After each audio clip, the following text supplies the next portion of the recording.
Chapter 9. Finding Your Life in His. From the beginning, God meant for us to be a comfort, a blessing, a reward, a friend, an encouragement, and a right-hand woman. Memories that matter. I watched a movie one time called Dad. It told the story of an old couple in their final years. The wife treated her husband as inept, controlling him, and always jumping to supply his every need with a patronizing air. She wouldn't even let him pour the milk on his cereal. He seemed to be senile, living in a hazy world. The grown son came home to help the old parents in their last days. The old lady had spent her life controlling and taking care of her Mr. Nice, steady husband. But while the old woman was in the hospital with an ailment, the old man, at the encouragement of his middle-aged son, started going places and doing fun things. Suddenly, grandfather seemed years younger. It was like the calendar was turned back 50 years. He was happy now. When Grandma got out of the hospital, she came home to a changed man. With great enthusiasm, he talked of friends and family that actually never existed. He spoke of the dairy farm and their life on it.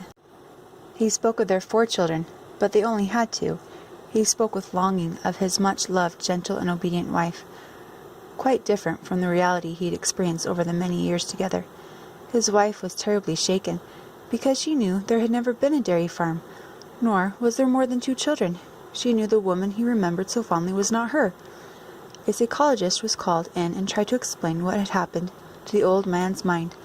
The doctor explained to the family that for 50 years grandfather had worked faithfully in the same factory, doing the same old job with his hands, but while his hands worked, his mind was dreaming of the life he really wanted. It was a life of sunshine and hard work on a dairy farm, with his large family of children helping him. As grandfather's mind aged, the pleasant, make-believe world he had lived out, and his imagination became more real to him than the caged life he actually lived. Because of his wife's controlling hand and his desire to do his duty and please her, he had failed to live his dream. She had weakened him with her control and criticism until he created an imaginary world of hope and fulfillment. This simple story illustrated so well the sad reality of many families. The CPA.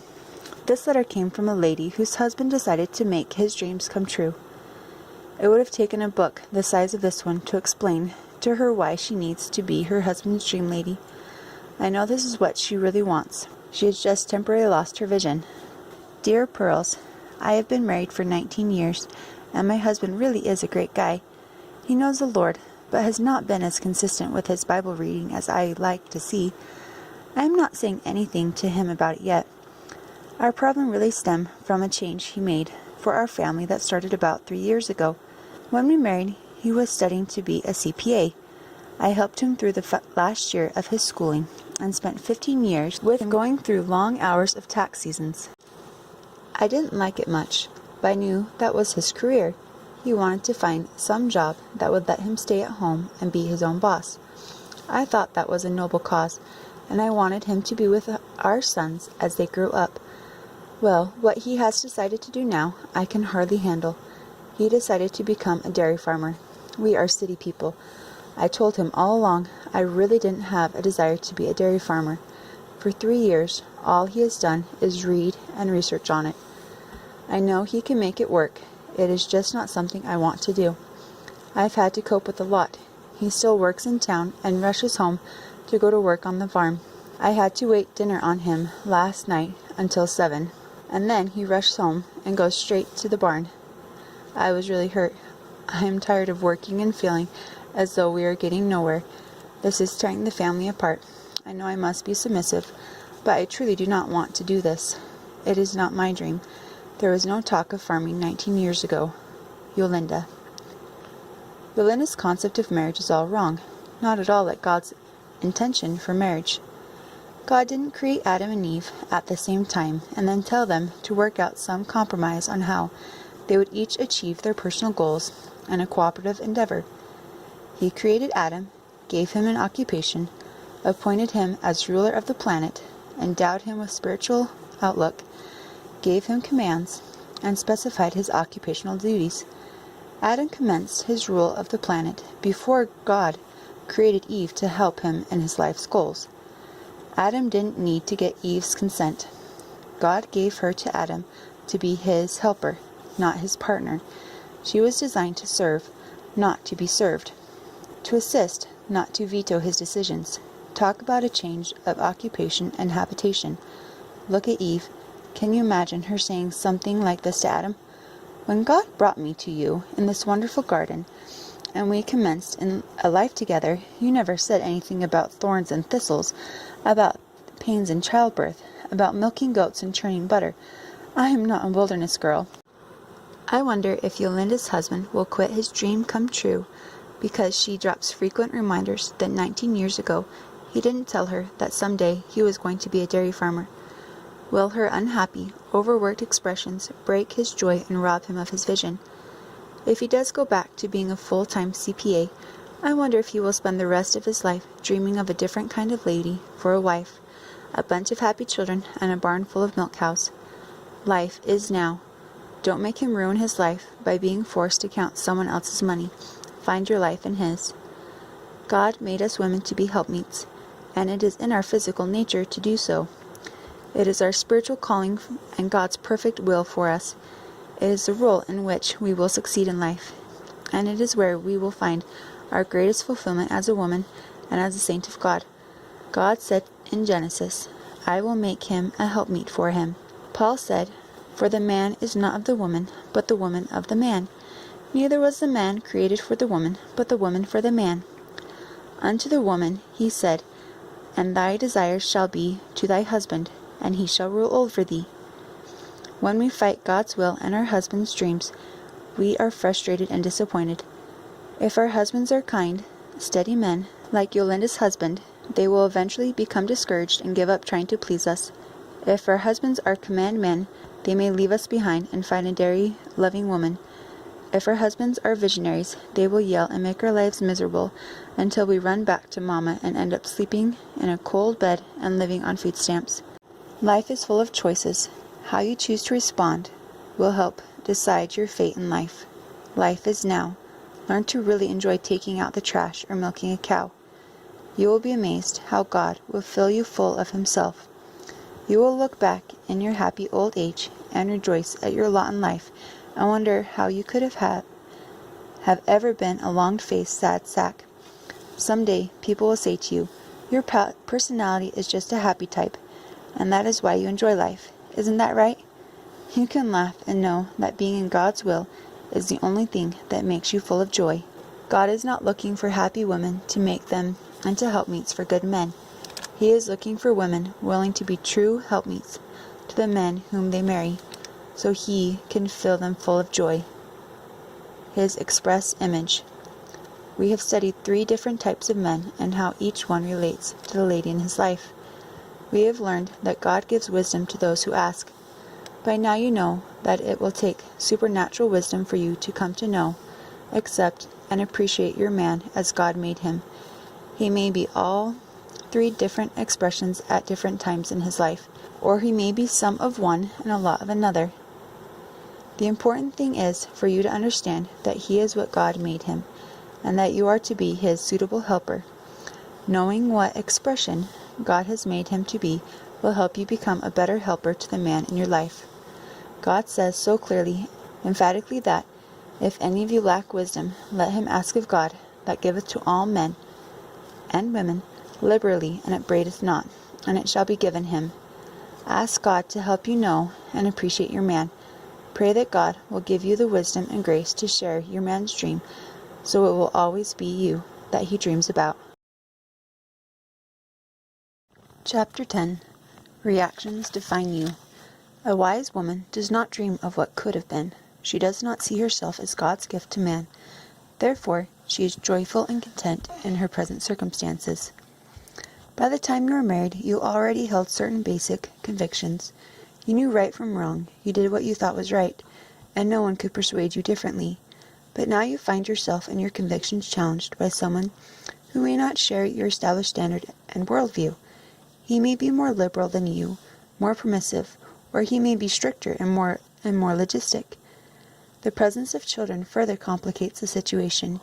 You want desperately to do what is right for them, but you have submitted yourself under the authority of another. Life is not going the way you had planned, and you can't act or react the way you want to. You find yourself pushed to the limits of your patience, and then you react in unsubmissive and selfish anger. Reactions are not premeditated actions springing from our best motives, carefully thought out, planned and weighed. They are emotional responses, breaking loose like wild horses when you feel hurt, cheated, used, or misunderstood. They are often retaliatory, sometimes condemning and confrontational or adversarial, and eventually vengeful and punishing.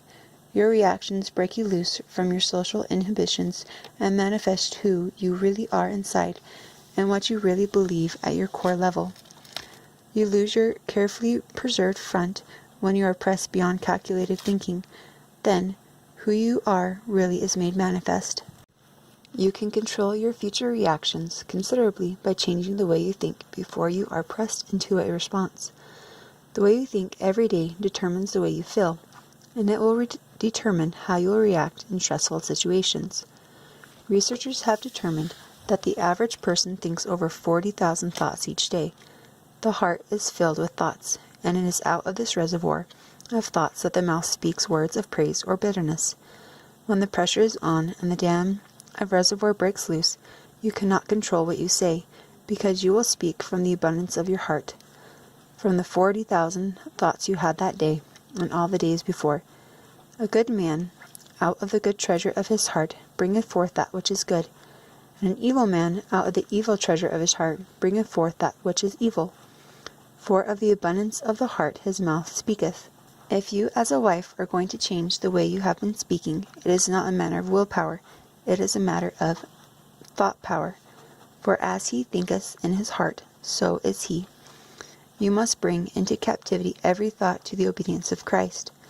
For out of the heart proceedeth evil thoughts. As Paul says, let thy mind be in you, which also is in Jesus Christ. You will be transformed by the renewing of your mind, not by the strength of your will to hold your tongue. God tells you how to think about your role as a wife and helpmeet. If you believe him, you will think differently. If I were in an airport baggage pickup area waiting for my red suitcase, and I saw a young man snatch it and run, I would be very upset, until I learned that my husband sent him to get it for me. When my thinking changed, my feelings changed. The lady married to the accountant turned dairyman was sitting at home, angry because her husband was late. When he finally arrived, he went directly to the barn to take care of the cows. She couldn't hold her tongue. She couldn't help the way she felt, because she had spent the entire day, no, the entire week, month, last 3 years, thinking how miserable she was for the circumstances her husband had brought upon her. She felt it was her red suitcase that was stolen. He has no right, she thought over and over. And this is not what we agreed to when we got married, she repeated to herself many times a day. He should come in and eat the supper that is already cold from waiting, and not go out and milk those cows, she repeated to herself during the last 3 hours when it was obvious that he was late. She was storing up in her heart an abundance of selfish thoughts. Her actions and reactions became enslaved to her misguided thoughts. What could she do to change her thoughts? She could learn something she does not know, not just from this book's advice, but from God's book, the Bible. She was not created to choose her husband's vocation, nor to choose his or her lifestyle. She was created by God to be her husband's helper. In her case, that meant becoming a country girl, a dairyman's helper. She doesn't have to like cows, but she was created to help the man who does like cows. Think how differently it would be if, when he was 3 hours late, she thought about how blessed she was to have a good man coming home to her at 7 in the evening with a paycheck, and to have love, security, a father for her children, a warm bed at night, and the promise of a bright future with more cows, better milking equipment, and, hopefully, a rise in milk prices. How thrilling life would be! How exciting and new every day would be! An adventure out in the country, not stagnating life like the rest of the old fogies in town. Many a woman is sitting alone at 7 in the evening, afraid that her ex-husband might try to break in again, and she is wondering where she and the kids are going to move to next month when they are evicted from their duplex. She and many others would love to be in this lady's kitchen, waiting peacefully for her grassroots husband to come in late for supper, only to go out and tend to his cows. When he did finally come in through the door, his dinner would be warm, and the smiles and hugs would be warmer, with promises of an even warmer bed. You are what you think, and God tells you how to think. Think the truth. This is not the power of positive thinking. This is the power of the truth as God defines it. You are created to be your husband's helper, not his conscience, not his vocation director, and certainly not his critic. When you develop an adversarial relationship with your husband, you do so on the premise that you are right and he is wrong. You are also assuming that you have the duty to resist, confront, and challenge him. In thinking he is wrong and you are right, you declare yourself wiser than he is, more spiritual, more discerning, more sacrificial, etc. All this adds up to the obvious conclusion that you have assumed the role of leadership, teacher, and judge. This is sinful and odious, and it displeases God greatly. No woman will ever have peace and joy until her mind is filled with goodwill towards her husband, and she is committed to becoming a good helpmeet for him. It is much of your life a reaction to real or perceived wrongs. Are you truly as wise as you think? Take the wisdom test below. Wisdom test. Number 1. Do you have enough fear of God to not question his word? 2. Do you sometimes feel God is punishing you by telling you to obey your husband? 3. Would you give God excuses like, my husband is mean, or I am a strong personality and he is weak? 4. How would you respond to God if he gave you directions on how to talk, when not to talk, or how to dress or even wear your hair? 5. Are you comfortable with dismissing the Bible's role for women and saying we live in a different culture? 6. When God says to reverence, meaning stand in awe of your husband, do you think that is demanding? Do you think that is demanding too much? 7. Will you say, if God says it, or even suggests it, then that is what I will do? If you can say, not my will, but thine be done, then you can know that your prayer is based on the fear of the Lord. It is the beginning of wisdom. Ask God to give you the beginning of wisdom by asking him to teach you to fear him. Chapter 11. The nature of man and woman. Man was created to subdue. Woman was created to assist. God made them that way. God created man with a nature that is aggressive, and then commanded him to exercise dominion over the earth. He created the male sex with an extra dose of testosterone, which provokes him to want to work hard, conquer everything in his path, and subdue all things. That is why the male sex is at the forefront of military conquest, exploration, architecture, science, invention, etc. No woman would ever go out and tame a wild horse and make a rope out of its mane and tail, and then go out and find a bear and lasso it just to prove that she could, laughing the whole time. If women were inventors, they would make the minivans.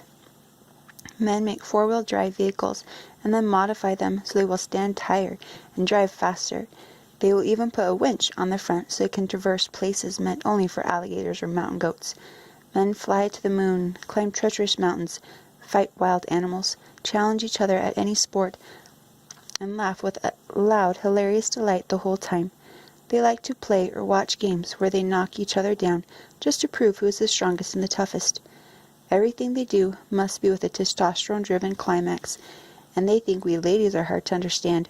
A woman can do about anything a man can do, but it is always the man who invents it, and then eventually invites the ladies along just to make it more interesting. Testosterone again.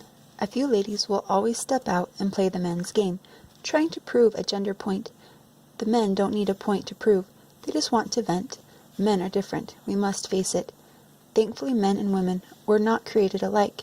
Men were created with traits that I do not want to be a part of me. But when I married, it was, of course, to one of those strange male creatures with those traits. When we ladies discover traits in a man like sensitivity, spirituality, and understanding, we are thrilled, because they contrast so starkly with the many coarser invisible traits that so strongly drive his nature.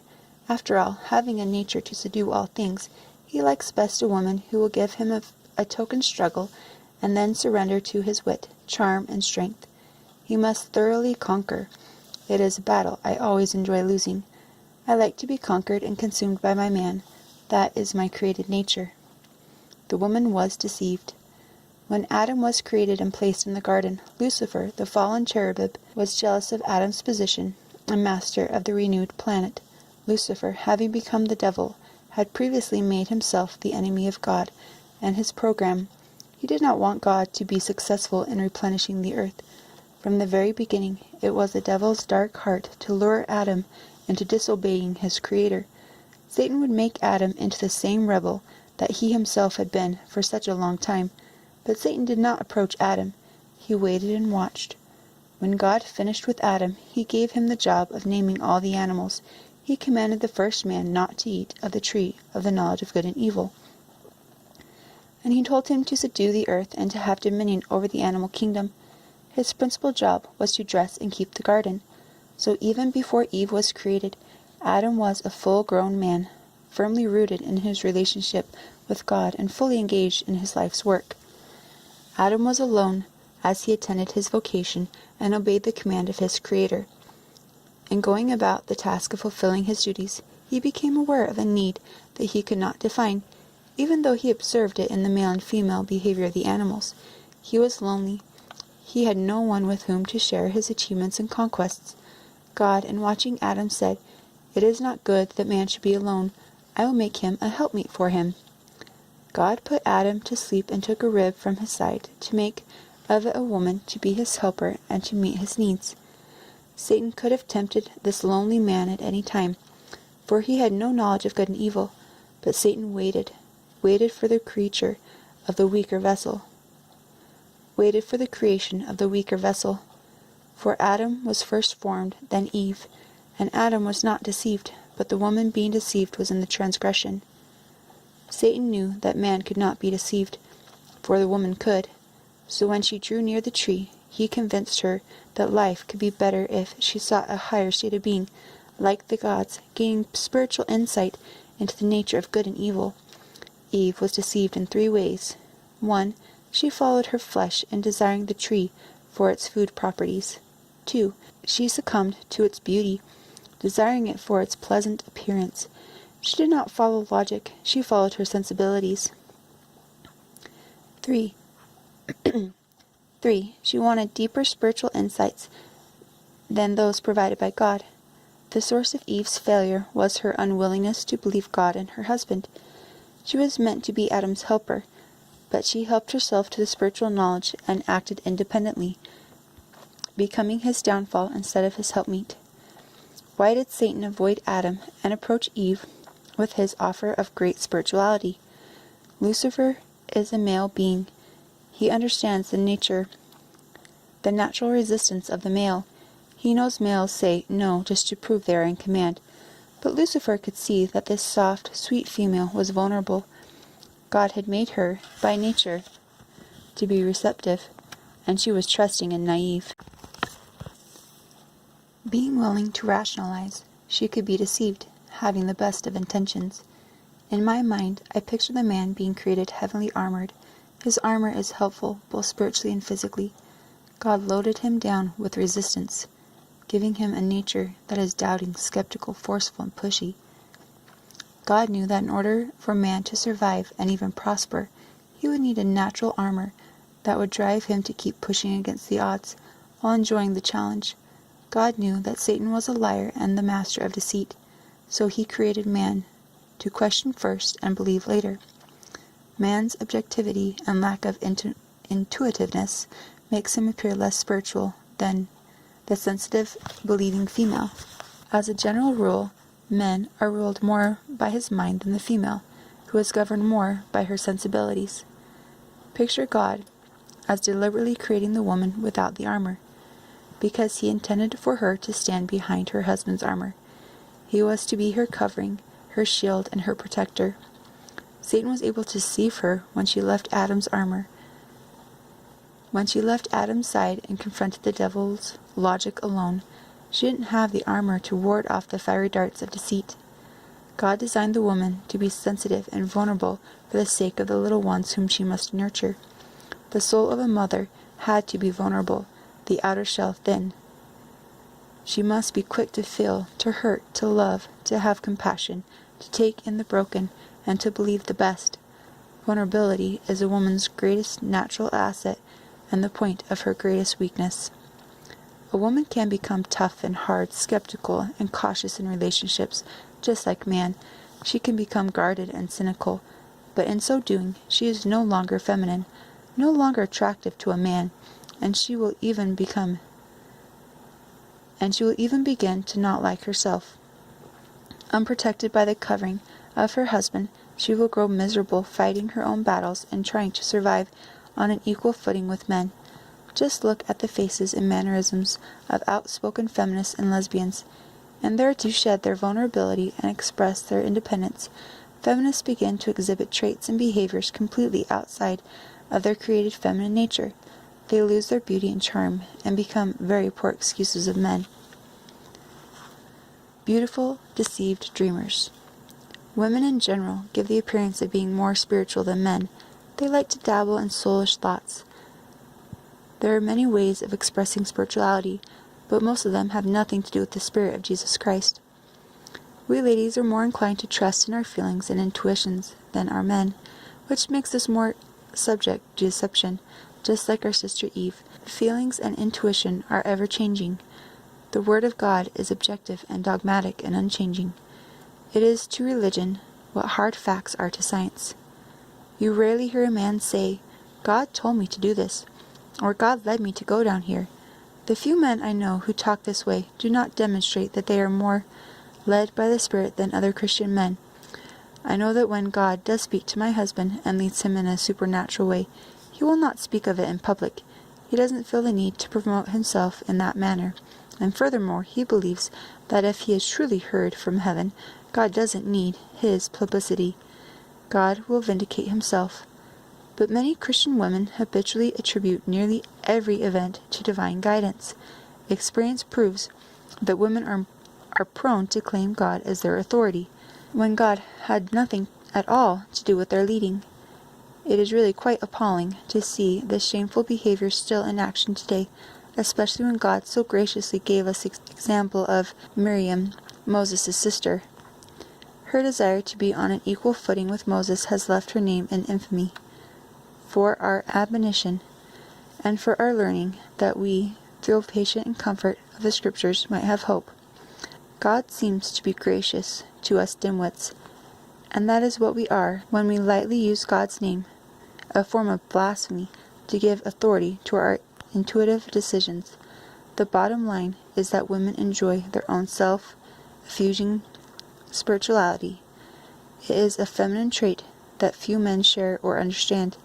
Men can, however, become totally absorbed in their own personal ambitions and, in the process, neglect their spiritual side altogether. Women often see this carnality in men and assume that women, being more spiritually minded, are closer to God. A completely false assumption. Nearly all spiritualists, past and present, are women. Women are the palm readers, crystal ball gazers, fortune tellers, and tarot card readers. Witches' convents are headed by women. Most mediums, those contacting the dead, are women. As with the witch of Endor, whom King Saul consulted concerning long-dead Samuel.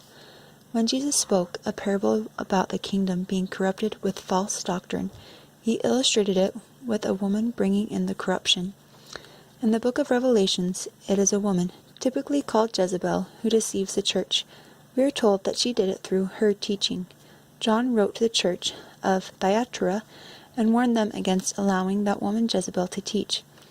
Women are either directly or indirectly responsible for most of the past and present cults in Christianity. The Bible makes a point of revealing the inherent nature of women when it gives a reason why women should not teach men. And Adam was not deceived, but the woman being deceived was in the transgression. That a man is less sensitive than a woman does not make him inferior to her, nor does her being more subject to deception than her husband make her inferior to him, just different.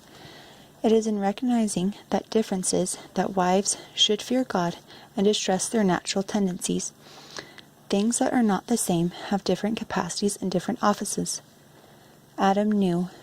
God had instructed Adam, and Adam had instructed Eve. Adam clearly understood that Satan's promise of spiritual enlightenment was a diabolical lie against God. The natural armor God had given Adam granted him enough understanding to jout the devil and resist his lies. But Adam's armor had one small weak spot. He was not ruled by his feelings except where it concerned his woman. Adam's soul was exposed and vulnerable to the woman he loved. He wanted her happy, even if it meant disobeying God or going against his natural understanding of truth. He was willing to set aside reason for his woman. Eve's influence over Adam changed the course of history. We need to be aware of the power we have to seduce our husbands into following us into disregarding the clear, objective words of God. Adam, the first man, Samson, the strongest man, Solomon, the wisest man, and even David, the man listed as being after God's own heart, were all brought down by the women they loved. When a man loves a woman and wants to make her happy, he will often acquiesce in spiritual matters because of the affection he holds for her in his heart. Your husband may set aside reason and good judgment if you pressure him and let him feel your displeasure and unhappiness. In a man's heart, the place a woman holds will lead him into great strength or great weakness, depending on the woman and the man. It is there that men rise to great glory with their women, or they are dragged into shame and disgrace by them, or worse yet, are left unused by God. Remember the crazy lady who drove their family into financial ruin because she felt led of God to move and change her husband's business? Her husband knew it would not work, but he could not stand against her constant pleading and her spiritual intensity. He wanted desperately to be the man of God she wanted him to be. But in doing so, he gave up the glory of the man that God expected him to be. When she badgered him into giving what little they had left as a tithe, in hopes that it would move God to bless their lack of effort with unearned wealth. What foolish rebellion, all in the name of spirituality. In the end, they lost everything, and she lost her mind. Men are still allowing women to take the spiritual lead, and women are confidently leading just as Eve did. They believe they are doing what is good for the family. It is not an act of carnal lust. It is a religious act driven by rebellion. Women are simply deceived. This is why God has so carefully taught us ladies to observe and maintain our roles as helpmeets. It is why we must implicitly trust God's judgment as to our duties, regardless of how we feel. God gave us a careful, stern warning as to what women will become in the last days. The prophetic picture of this woman is now in full array. It is the spiritual Jezebel, who is the exact opposite of a helpmeet. That is the death knell of the most noble institution of the earth, the family. As you read the next section about the prophetess Jezebel, learn to hate all that she is, so you will not fall victim to her wicked practices of deceit. The Jezebel profile. When the name Jezebel is mentioned, most of us see the painted face of a seductively dressed woman gazing into the eyes of a man who lacks good sense. The Bible portrays Jezebel in a different light.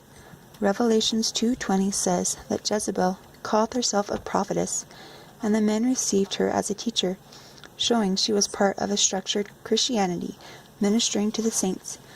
Jesus warned the church against the teaching woman, Jezebel. Any woman who defies the scriptural prohibition against women teaching in the church is following in the grave tradition of Jezebel. I went back to 1 Kings to see what the Bible had to say about the historical Jezebel. The first thing I noticed was that she was more spiritual and religiously devoted than her husband. She used her insights to guide him. He was a weak man, so she took the lead to motivate him. The Bible says in 1 Corinthians 11:3, "But I would have you know that the head of every man is Christ, and the head of the woman is the man, and the head of Christ is God." Regardless of our circumstance, when we women take the spiritual lead, we step out from under the designated rightful head. The second thing I observed was that Ahab was emotionally volatile, unstable. Is your husband prone to retreat? Is he bitter, angry, or depressed? When a woman takes the lead in marriage, her assuming of the masculine role makes a weak man weaker, to the point of sending him to bed, as did Jezebel to Ahab. The third and most significant thing I noticed was that she used his emotional stress to endear herself to him, a strange way of lording over her husband. If you read the story, you will see how Jezebel manipulated and accused an innocent man, then had him murdered so that Ahab could obtain his vineyard. Ahab, in depression, kept his face to the wall and let her do her dark deeds.